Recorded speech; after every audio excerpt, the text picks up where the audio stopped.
Et voilà, il est fini le temps de l'éparpillement et de l'impuissance. Enfin nous sommes réunis, enfin nous pouvons nous avancer devant la ville et lui proposer nos solutions. Un désordre fou. Tout ce désordre est le fait d'un capitalisme fou quand le 90e% des transactions financières du monde se font sans aucun contenu matériel réel. Fou quand la première puissance économique du monde, la nôtre, 3 millions de personnes sont privées d'électricité parce qu'elles ne parviennent plus à se la payer alors que nous avons le premier réseau au monde. C'est pourquoi, à l'horizon d'une ère nouvelle, nous faisons davantage qu'une campagne électorale. Dans ce contexte, ce n'est pas qu'une alternative dont il est question. Ce n'est pas que les uns remplacent les autres dans les postes d'importance pour substituer ceux qui donnent des coups de bâton à ceux qui proposent des sparadraps.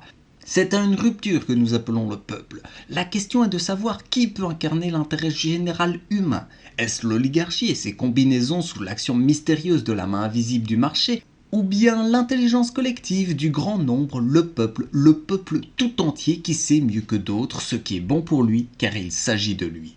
C'est donc bien plus qu'une campagne, il s'agit de faire mûrir dans notre peuple et pour le compte du monde entier, à l'image de cette grande révolution qui est née sur notre sol, à cette image une nouvelle révolution, une révolution citoyenne, pacifique, démocratique, avec des bulletins de vote dont nous n'avons jamais eu peur, nous.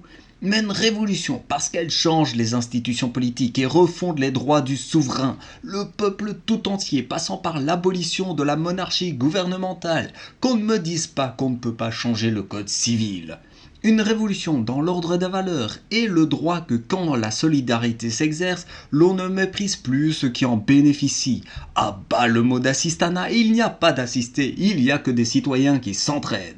Une révolution enfin écologique parce qu'il s'agit en toute chose d'établir comme première des normes celle qui exige que tout soit conforme à l'intérêt de longue durée de l'écosystème sans lequel notre vie serait impossible.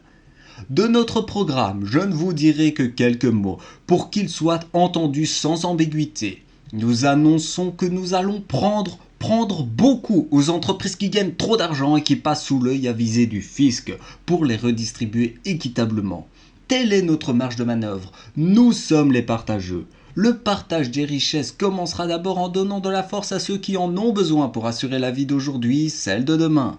Toutes celles et tous ceux qui ont besoin de s'arracher à l'abjecte précarité. Nous commencerons par redonner un droit à l'avenir à ceux qui ne peuvent rien entreprendre. À bas la précarité, la peur du lendemain, nous faisons le serment devant vous que vous serez tous titularisés. Puisque vous êtes assez bons pour faire le travail aujourd'hui, vous le serez pour demain. Nous interdirons dans les entreprises, dans les plus grandes comme les plus petites, qu'il y ait des contrats précaires. Elles devront avoir 95% de leurs travailleurs et travailleuses en CDI.